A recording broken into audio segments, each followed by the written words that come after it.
Much as many folk wrongly think that film critics are an outdated, even useless commodity these days, they can serve the purpose of helping shape a consensus on a movie. There are certainly times where the critical consensus is deemed way off the mark by the overwhelming majority of regular moviegoers. To be blunt, sometimes the critics just get things totally wrong, folks. I'm Gareth, this is What Culture, and here are 10 movies the critics were wrong about. Number 10, Law-Abiding Citizen.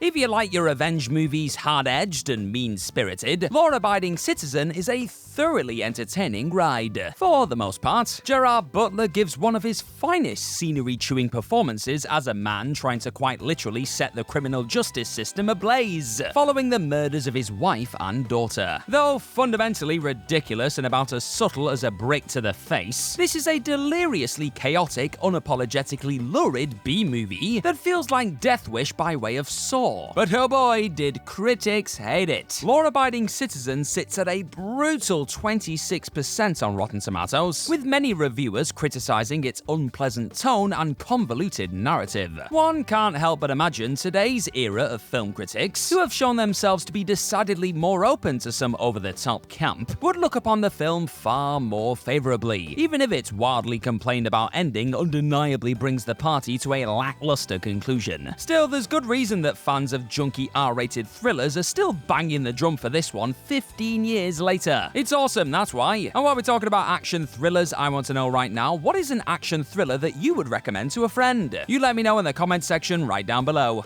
Number 9, Robin Hood Men in Tights. Now, Mel Brooks' Robin Hood Men in Tights may have suffered somewhat from releasing in the shadow of the legendary filmmaker's most beloved works, such as Blazing Saddles, Young Frankenstein, and Spaceballs, but there is still little making sense of its tawdry 42% score on the Tomatometer. After all, some 3+ decades after its release, Men in Tights remains a much-loved cult classic, and one of the most memorable parodies of the entire 1990s. Where to even begin? The ensemble cast is immaculate, led by a never-better Cary Elwes. The gags come thick and fast, and you will never get that earworm of a title song out of your head. Believe me, I've tried. Now, this has a lower critical approval rating than the film it's sending up. 1991's wildly divisive Robin Hood Prince of Thieves is absolutely flabbergasting, and honestly, it remains one of the best Robin Hood movies ever made to date. Comedy or no. Is it Brooks' finest work? Not a chance. But funny is funny, and Men in Tights is still a pure laugh riot today. Give it a watch, tell me I'm wrong. Number 8, Jennifer's Body. The Diablo Cody-penned horror comedy Jennifer's Body was largely trashed by critics upon release, and today still sits at a middling 46%. And yet, public opinion on the film shifted considerably in light of 2017's Me Too movement, where Jennifer's Body found itself connecting with a fleet of new viewers who found its feminist horror and primary theme of bodily autonomy extremely timely. This is another case of a film that probably released a few years too early to get the critical plaudits it really deserved. For while it's certainly quite different from the more campy schlock it was marketed as, it's still a tenaciously entertaining romp that rocks a genuinely strong performance from Megan Fox. It's a film that hits different these days, as the kids say. And while the critics of 2009 were too keen to dismiss it as an obnoxious mess, it's only become more timely as the years have passed. Number 7, National Treasure. Despite being a firm fave among action-adventure aficionados, Nicolas Cage's National Treasure has just 46% on Rotten Tomatoes. A damn sacrilege, it has to be said. Nobody's gonna call the movie high art or suggest it reaches the heights of, say, the Indiana Jones movies. But many critics seemed a little too fixated on the film's knowingly ridiculous plot rather than just savoring the vibes of it all. Yet, audience fondness for National Treasure has really only grown over the last 20 years, enough that the recent Sans Cage Disney Plus sequel series was received with both vitriol and indifference from the majority of its intended audience. Awkward. This film is just a damn hoot, and the sort many wish we had more of these days. Slickly directed, action-packed, funny, and propelled forward by the chemistry of a great cast. That Disney never pulled the trigger on a third National Treasure remains truly baffling. They give sequels to everything else. Number 6, Crash. Unlike every other film on this list, here's one that critics were actually way too generous with. Paul Haggis' race drama Crash must surely be the most unpopular Best Picture Oscar winner of the last few decades, with the general consensus being that Brokeback Mountain was a far more fitting victor. Though one of the weakest reviewed Best Picture winners of all time, Crash still touts a respectable enough 74% on the tomato meter, an entire 10% higher than David Cronenberg's vastly superior 1996 film of the same name. It's fair to say that time hasn't exactly been kind to Haggis' Crash, and were it released today, its rather trite, heavy-handed meditations on racism in American society would be more divisively received. It's hardly an awful movie by any means, largely thanks to the fine work from the ensemble cast, but it ticks all the awards-baiting boxes with a reckless abandon, enough that it really doesn't deserve to be critically fresh, but it is, and we'll move on. Thanks for checking out this video today, you great soul you. Now tap that subscribe button down below and you're gonna get more of these wonderful videos in your life. Now back to this video right now. Number 5, Last Action Hero.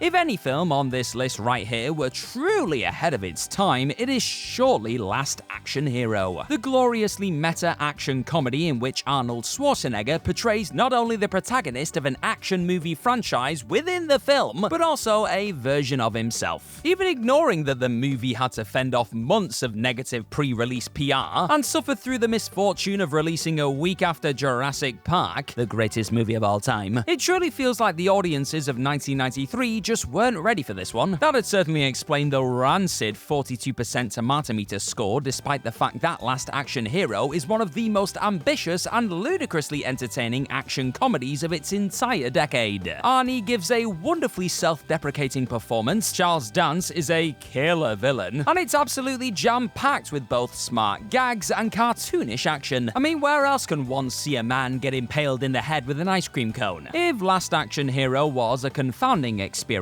for critics and general audiences 3 decades ago, it's easy to see why it's become such a studiously defended cult classic in a post-Deadpool era, where viewers are decidedly more au fait with fourth wall-breaking storytelling. Number 4, Drop Dead Fred.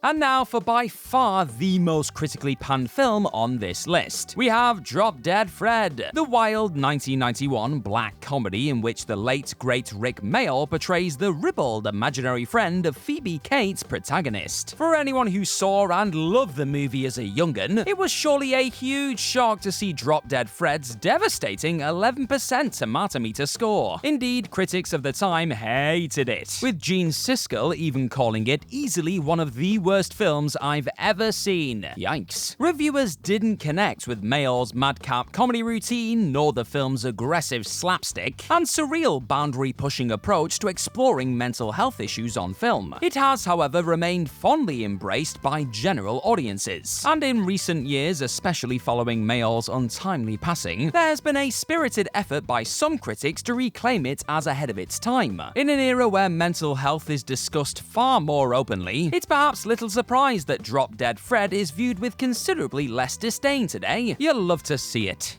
Number 3, The Counselor.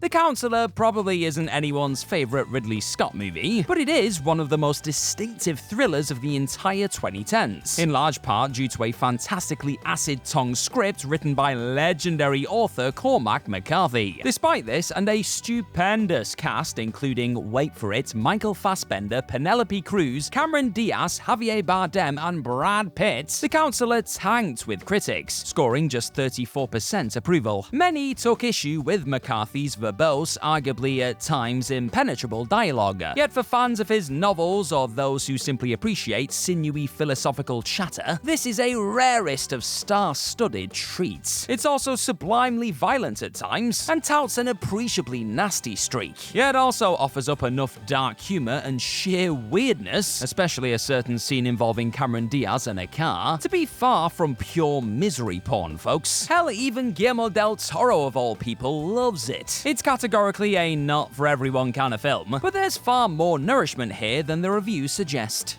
Number 2, Underwater.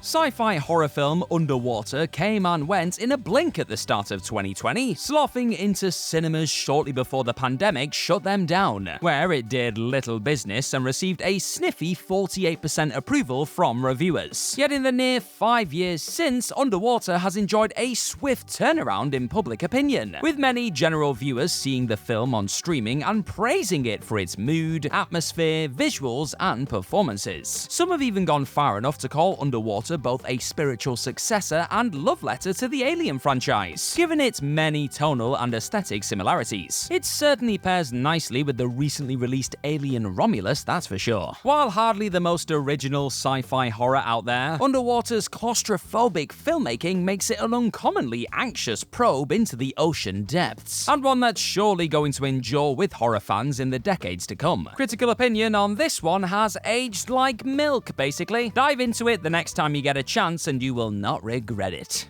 Number 1. Hook.